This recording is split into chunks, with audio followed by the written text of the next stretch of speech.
Hello students, this is Mr. Allen. Today we are going to look at section 1.4, which is on measuring angles.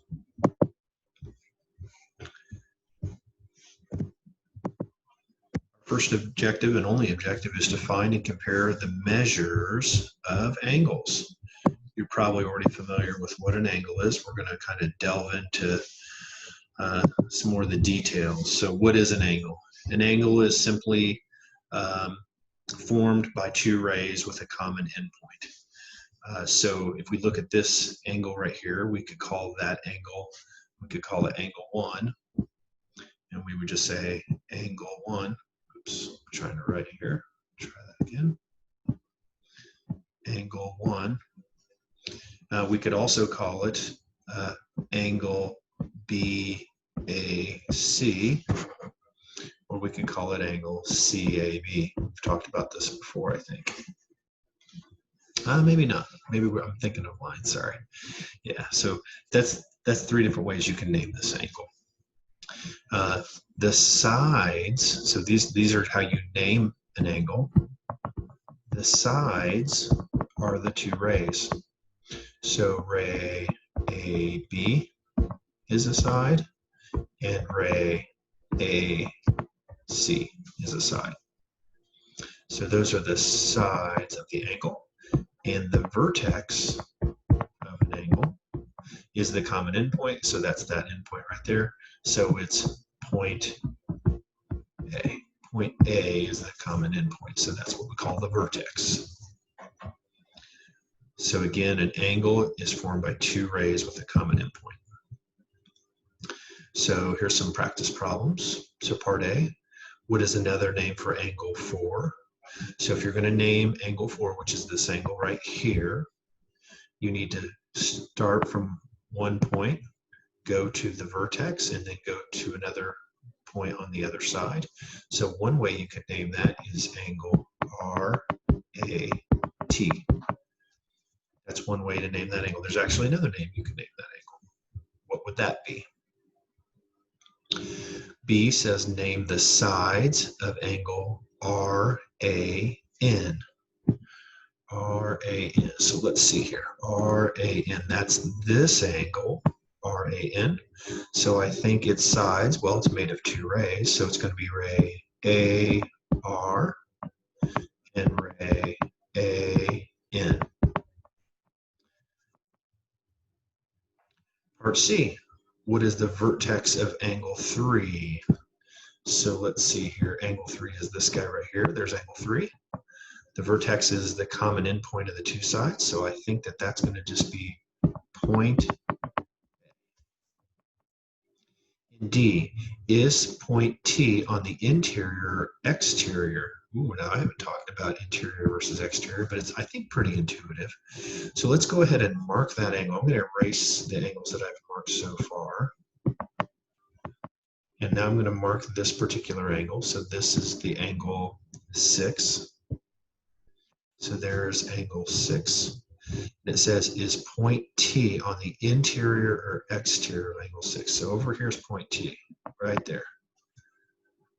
What do you guys say? Interior or exterior? I bet you know the answer to that. Okay, postulate 1.7 is the protractor postulate. Hopefully you guys have used a protractor before. This is just typically a plastic measuring tool that you use to measure angles. Anyways, here's what the postulate says. It says consider the ray OB in the point A. So there's a point over here on the side of OB. Every ray of the form OA, that's this ray right here, wherever it might be, can be paired with one real number from 0 to 180. So in this particular example, it looks like, now I always find this interesting. Students sometimes want to say that that's a 55-degree angle because they see it's between the 50 and the 60. But we know that this angle is actually more than 90, so it actually has to be these numbers on the interior there. So this angle is going to be 125 degrees. So that's the protractor postulate. All right, now here's some review stuff that, again, I would imagine that most of you already know. First of all, we have an acute angle. Oh, look at that cute angle. It's acute. So acute means that it's bigger than 0 and less than 90. We have right angles that measure exactly 90. We have obtuse angles that are bigger than 90 but less than 180 degrees. And then we have what we call a straight angle. Straight angle. Now, some books won't even talk about straight angles because angle you think of, there's some sort of bend in it. But it does satisfy the definition for an angle. Straight angle measures 180. So practice problem number 2 says, what are the measures of angle LKN, JKL, JKN, and classify each as acute, right, or obtuse. So let's go ahead and do these one at a time. So let's do LKN. So let's see here, LK and then N. So it's this angle right here. Well, this is very similar to the one we just did. So we got to measure from here all the way over to there. It's got to be bigger than 90. So it looks like it's between 140 and 145. So I'm going to say that the measure of angle LKN is 145. You can put 145 or 145 degrees. The next angle we have there is the measure of angle JKL. So JKL, JKL. Ooh, this is a harder question. JKL. Let's see here. What's the measure of that going to be? So I got to figure out what this measure is right here. Now, you might be tempted to say it's 145, but that doesn't make sense because the last one was 145. So what we got to do here is we got to subtract off that 90. So it's actually going to be 145 minus 90. So it's 55 degrees. The other way you can, well, you could just look at the measures, right? 145 and then minus the 90. And then the last angle that we're worried about here, that is angle JKN. So let's see here. JKN. Oh, there we go. Now that's an easy one. That's 90 degrees. That's 90.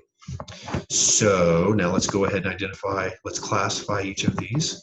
Well, the first one, let's see here, it's bigger than 90, so that makes it, oh, it's got to be obtuse. So that's obtuse. Less than 90. What did Mr. Allen say less than 90 was? Oh, acute. And then exactly 90, and that's probably the one that most students already know, and that's a right angle. Oh, one little bonus question down here says, what's the relationship between angle HKL, that's this guy, and angle MKN, MKN. I wonder what their relationship is. I wonder what's true about these two angles based on the protractor postulate. And then our last big idea for this lesson is something called angle addition postulate. It's there in words, but here's basically what it's saying. If I told you that this angle was 20 degrees and this angle was 60 degrees, what would be the measure of both angles together? I'm hoping that you'd think it'd be 20 plus 60 or 80 degrees. That's what the angle addition postulate says. Angle addition postulate says that if point B is in the interior of angle AOC, this is angle AOC, then the measure of angle AOB, that's this one, plus the measure of angle BOC is equal to the measure of angle AOC. So problem number 3 says, if the measure of angle RQT is 155 degrees, so this whole thing here is 155 degrees. I'm going to go ahead and put degrees, but we don't have to do that. It says find the measure of angle RQS and the measure of angle TQS. Okay, so we're going to use angle addition postulate. So we know that the measure of angle RQS plus the measure of angle SQT is equal to the measure of angle RQT. In other words, this angle plus this angle is the whole thing. But what is the measure of angle RQS? Well, according to our picture here, it's 4x minus 20. What is the measure of angle SQT? Well, according to our picture, it's 3x plus 14. What's the measure of angle RQT? Oh, well, that was given. That's 155. So now we have an equation here that we need to solve. So let's go ahead and solve that. So 4x plus 3x, that's 7x. Negative 20 plus 14, I think that'd be negative 6. Now I'm going to add 6 to both sides. So I'm going to get 7x equals 100, and I think that'd be 61. And now I need to divide. Now I don't know what that is off the top of my head, so let's go ahead and do some division here. I think that's going to go in there twice. 14, subtract, so it's like 23. So x is 23. Now, oops, not 20. Yeah, that's right, 23. Then this will give you 21, and when you subtract, you get a remainder of 0. Now the question asks, what is the measure of angle RQS? So that's this angle here. So now what I've got to do is I've got to plug that back in with 23. So the measure of angle RQS is equal to 4 times 23 minus 20. So that's going to be, what, 80, 92 minus 20, which gives us 72 degrees. So that's the measure of angle RQS, 72. And then the measure of angle TQS, I'm going to substitute 23 back in for that. Need that parenthesis there. Oh, well. So now I got to do 23 times 3. That's 69 plus 14. So that's going to be 79, 83 degrees. 83 degrees. That is that. Sorry, I went a little bit over 10 minutes.